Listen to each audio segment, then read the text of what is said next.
Hello नमस्ते नमस्कार दोस्तों, मैं भावना आरबीएल रोजगार भावना में आप सभी का स्वागत है। प्यारे दोस्तों, अगर क्लास में पहली बार आए हैं, चैनल को सब्सक्राइब नहीं किया है तो चैनल को सब्सक्राइब कर लीजिए ताकि आने वाली कोई क्लास मिस नहीं होनी चाहिए। आज हमारी बहुत प्यारी क्लास है और इस क्लास का हम लोग पूरा भरपूर तरीके से एंजॉय करते हैं। तो आप लोग अपने दोस्तों को भी ये क्लास शेयर कर दीजिए कि किसी का नुकसान नहीं होना चाहिए, सभी का भला होना चाहिए। तो आइए कुछ मोटिवेशन लाइनों के साथ हम लोग अपनी क्लास को स्टार्ट करते हैं। कहते हैं, हौसलों के तर्कस में कोशिशों का वह तीर जिंदा रखो, हौसलों के तर्कस में कोशिशों का वह तीर जिंदा रखो, हार जाओ चाहे ज़िंदगी में सब कुछ, फिर से जीतने की उम्मीद जिंदा रखो, हार जाओ चाहे सब कुछ, फिर से जीतने की उम्मीद जिंदा रखो। तो इन्हीं लाइनों के साथ हम लोग अपनी क्लास को स्टार्ट करते हैं। देखते हैं क्वेश्चन की। क्वेश्चन क्या है? क्वेश्चन है, चलना फिरना दौड़ना कैसी क्रिया है? तो चलना फिरना दौड़ना कैसी क्रिया है? आपके सामने ऑप्शन है और इस क्वेश्चन का राइट आंसर क्या हो जाएगा? तो जो हमारी क्रिया पूछ रहा है चलना फिरना दौड़ना क्या है, तो ये कैसी है? तो आकर्मक क्रिया है। तो इस क्वेश्चन का राइट आंसर क्या हो जाएगा? Option C. अगला नेक्स्ट क्वेश्चन देखते हैं कि क्वेश्चन क्या है। प्यारे दोस्तों, हम लोगों के पास यूपी पुलिस का एग्ज़ाम बहुत पास में आ गया है। आप थ्योरी करवाने से कोई मतलब नहीं, आपका रिवीजन नहीं हो पाएगा। जितने ज़्यादा से ज़्यादा आपके एमसीक्यू और पीवाईक्यू हो सकते हैं उतना हम लोग अपनी मेहनत करेंगे। ये मेरा वादा है कि 30+ क्वेश्चन आपको मेरे ही चैनल से देखने को मिलेंगे। बाद में मैं आप लोगों के सामने स्क्रीनशॉट भी लेके दिखाऊंगी कि हाँ देखिए इतने क्वेश्चन आए हैं। क्वेश्चन है, 10 मुख में कौन सा समास है? तो 10 मुख में कौन सा समास है? 10 मुख किसके होते हैं? रावण के होते हैं। 10 आनन क्लियर। तो 10 मुख का कौन सा समास है? बहुब्रीहि समास है। इस क्वेश्चन का राइट आंसर क्या हो जाएगा? Option C. अगला नेक्स्ट क्वेश्चन, गुड़ गोबर कर देना मुहावरे का उचित अर्थ बताइए। तो गुड़ गोबर कर देना मुहावरे का उचित अर्थ क्या हो जाएगा? ए ऑप्शन है, अपनी हानि करके मौज उड़ाना, बना बनाया काम बिगाड़ देना, गायब कर देना, कोई बखेड़ा खड़ा कर देना। तो गुड़ गोबर कर देना यानी बना बनाया काम बिगाड़ देना। इस क्वेश्चन का राइट आंसर हो जाएगा ऑप्शन बी। अगला नेक्स्ट क्वेश्चन है, आम के आम गुठलियों के दाम का अर्थ है। तो आम के आम गुठलियों के दाम का अर्थ है। इस क्वेश्चन का राइट आंसर क्या हो जाएगा? दोबारा लाभ होना। Option C. अगला नेक्स्ट, उत्थान का विलोम शब्द है। तो उत्थान का जो विलोम होगा वो क्या हो जाएगा? पतन हो जाएगा। इस क्वेश्चन का राइट आंसर क्या हो जाएगा? Option B. बहुत कम समय में बहुत ज़्यादा क्वेश्चन हम लोगों को करना है, ज़्यादा समय नहीं व्यतीत करना है। जितना समय हम लोग अपने बातों में लगाएंगे उतने समय में हम 2-3 क्वेश्चन सॉल्व कर लेंगे। क्या मालूम वही समय हमारा वो जो क्वेश्चन हम उस टाइम पे बात करते हैं, अगर वो क्वेश्चन आप लोगों के सामने लाएंगे तो वही क्वेश्चन आपको पेपर में देखने को मिल सकते हैं। तो क्वेश्चन है, मैं वहाँ होकर आया हूँ, वाक्य में आव्यय शब्द कौन सा है? तो आपको आव्यय बताना है कि आव्यय कौन सा होगा। तो वहाँ हो जाएगा। इस क्वेश्चन का राइट आंसर हो जाएगा ऑप्शन बी। अगला नेक्स्ट क्वेश्चन देखते हैं, तुमड़ी के शब्द के लिए साहित्य अकादमी पुरस्कार किस रचनाकार को दिया गया है? तो इस क्वेश्चन का राइट आंसर क्या हो जाएगा? किस रचनाकार को दिया गया है? तो बद्री नारायण को दिया गया था। किसे दिया गया था? बद्री नारायण को दिया गया था। इस क्वेश्चन का राइट आंसर हो जाएगा ऑप्शन बी। अगला नेक्स्ट क्वेश्चन है, करण कारक किस वाक्य में है? आपको बताना है कि इन 4 ऑप्शन में करण कारक किस वाक्य में है।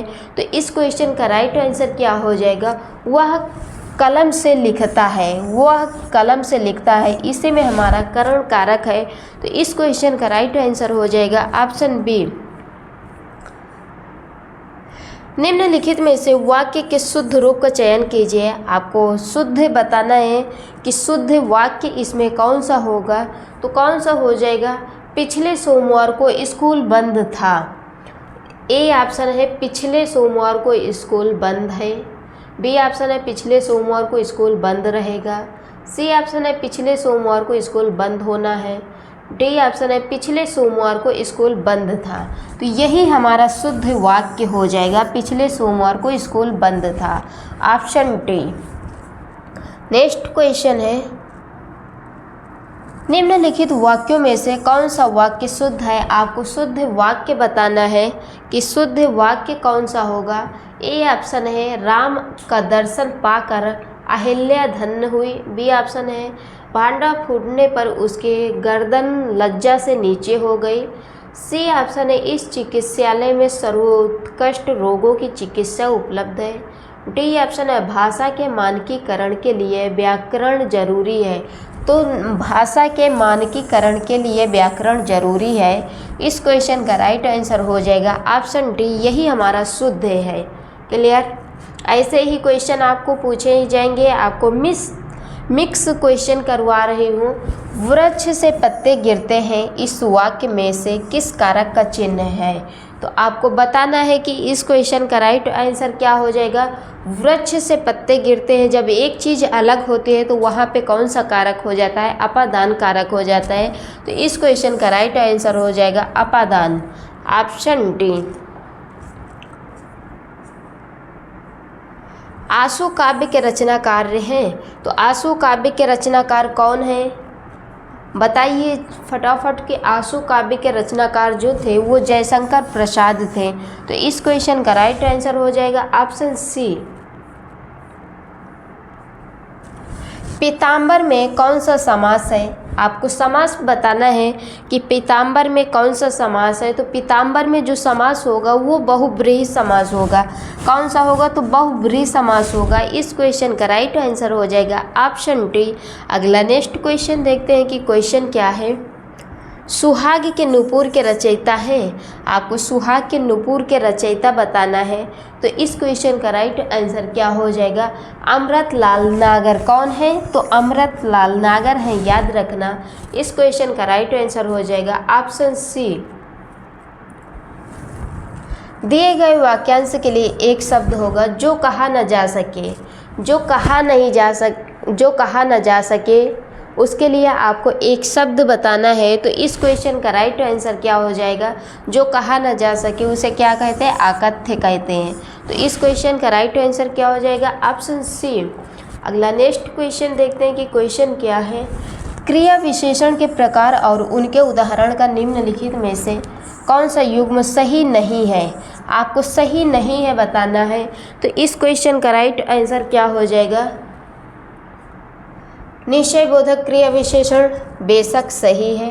समयवाचक क्रिया विशेषण पीछे सही है। स्थित बोधक क्रिया विशेषण कहीं ना कहीं ये भी सही है। लेकिन परिमाणवाचक क्रिया विशेषण सर्वत्र ये गलत है आपका। तो यही हमारा क्वेश्चन हो जाएगा। क्वेश्चन का आंसर हो जाएगा option D. Clear. Next question है वीर रस का स्थायी भाव है। आपको वीर रस का स्थायी भाव बताना है कि वीर रस का स्थायी भाव क्या हो जाएगा। तो वीर रस का जो स्थायी भाव होगा दोस्तों वो क्या हो जाएगा, उत्साह हो जाएगा। तो इस क्वेश्चन का राइट आंसर क्या हो जाएगा, ऑप्शन डी हो जाएगा। अगर क्लास से कुछ सीख पाते हैं, आपको क्लास पसंद आती है, चैनल को नहीं सब्सक्राइब किया है तो चैनल को प्लीज़ सब्सक्राइब कीजिए और अपने दोस्तों को भी शेयर कीजिए, क्लास को लाइक कीजिए। उससे हमें मोटिवेशन मिलता है कि हाँ हम और इससे बेटर कंटेंट आप लोगों के सामने लेकर आए।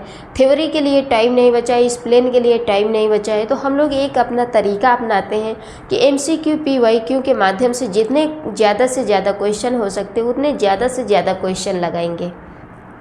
तो इस क्वेश्चन का राइट आंसर हो जाएगा ऑप्शन डी। नेक्स्ट क्वेश्चन देखते हैं कि क्वेश्चन क्या है। निम्नलिखित में से कौन सा शब्द तत्सम है। आपको तत्सम शब्द बताना है कि कौन सा शब्द तत्सम है। तो अग्र जो है हमारा ये तत्सम है। इस क्वेश्चन का राइट आंसर हो जाएगा ऑप्शन ए। बाकी हमारे आग, आज, आँख ये हमारे तत्भो शब्द हैं। अगला नेक्स्ट क्वेश्चन।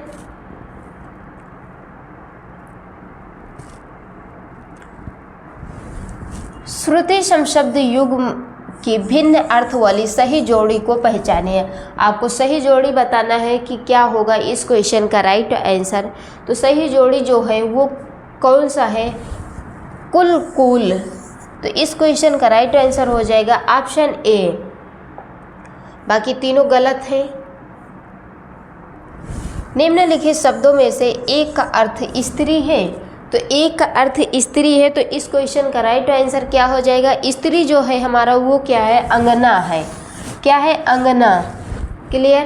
तो ऑप्शन बी इस क्वेश्चन का राइट आंसर हो जाएगा, ऑप्शन बी। अगला नेक्स्ट क्वेश्चन, महान शब्द का स्त्रीलिंग क्या होगा?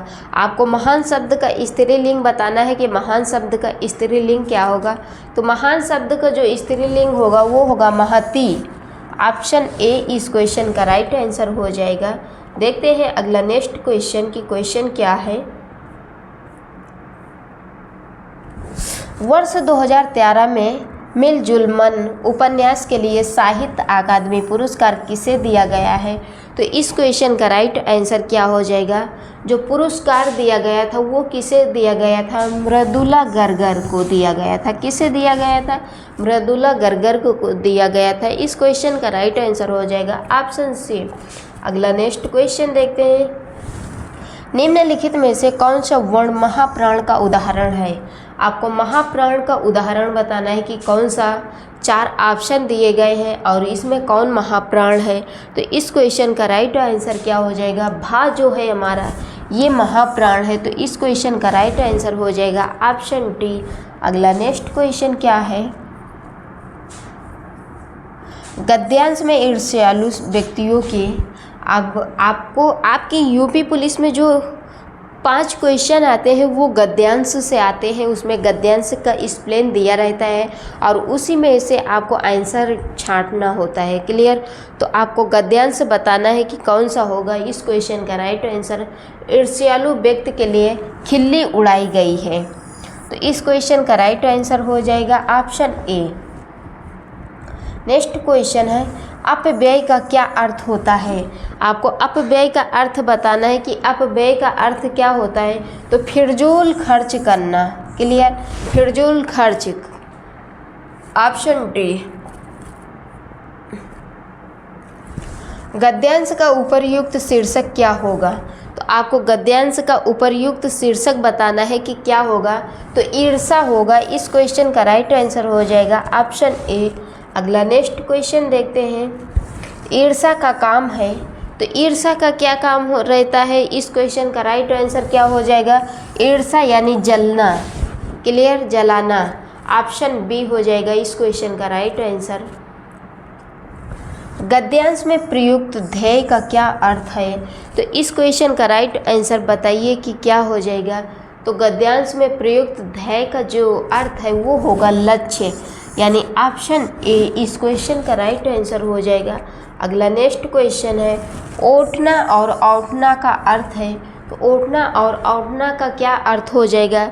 इस क्वेश्चन का राइट आंसर हो जाएगा बिनौले अलग करना और खिलौना। Option C is right. Clear? इस क्वेश्चन का राइट आंसर हो जाएगा ऑप्शन सी। ये रहा नेक्स्ट क्वेश्चन, निम्नलिखित में आव्यय है, तो आपको निम्नलिखित में आव्यय बताना है। निम्नलिखित में आव्यय क्या है? तो आ है। इस क्वेश्चन का राइट आंसर हो जाएगा ऑप्शन सी। अगला नेक्स्ट क्वेश्चन देखते हैं कि क्वेश्चन क्या है। आपको चिन्ह पहचानना है कि ये जो हमारा चिन्ह है ये किस चीज़ का चिन्ह है। तो ये हमारा प्रश्नवाचक चिन्ह है, तो इस क्वेश्चन का राइट आंसर क्या हो जाएगा? ऑप्शन सी हो जाएगा। अगला नेक्स्ट क्वेश्चन, उत्पत्ति के आधार पर शब्दों के 4 भेद दिए गए, निम्नलिखित में से कौन सा भेद गलत है? आपको कौन सा भेद इसमें गलत दिख रहा है 4 ऑप्शन में से? तो इस क्वेश्चन का राइट आंसर क्या हो जाएगा? यौगिक, यही हमारा गलत है, तो इस क्वेश्चन का राइट आंसर होगा ऑप्शन सी।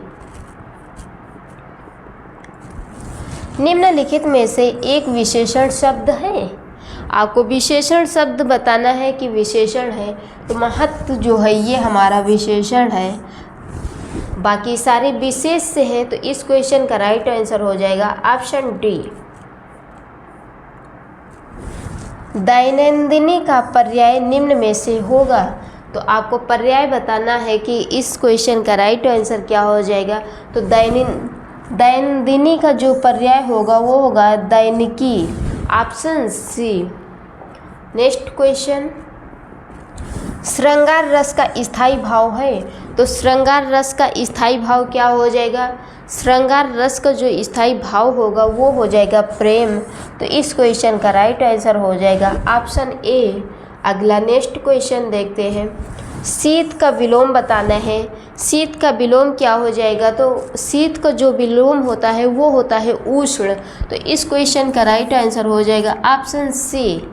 अगला नेक्स्ट क्वेश्चन आज की क्लास का, संभव है यह वाक्य किस काल में है? तो इस क्वेश्चन का राइट आंसर क्या हो जाएगा? संभव भविष्य हो जाएगा। तो इस क्वेश्चन का राइट आंसर हो जाएगा ऑप्शन सी। तो प्यारे दोस्तों, आज की क्लास में इतने ही क्वेश्चन थे। मिलते हैं अगली नेक्स्ट क्लास में। अगर क्लास से कुछ सीख पाते हैं, चैनल को सब्सक्राइब नहीं किए हैं तो चैनल को सब्सक्राइब कीजिए ताकि आने वाली कोई क्लास मिस नहीं होनी चाहिए। क्लास को लाइक कीजिए और अपने दोस्तों को शेयर कीजिए ताकि सभी का भला हो सके। तो मिलते हैं अगली नेक्स्ट क्लास में, तब तक के लिए थैंक यू सो मच। जय हिंद, जय भारत।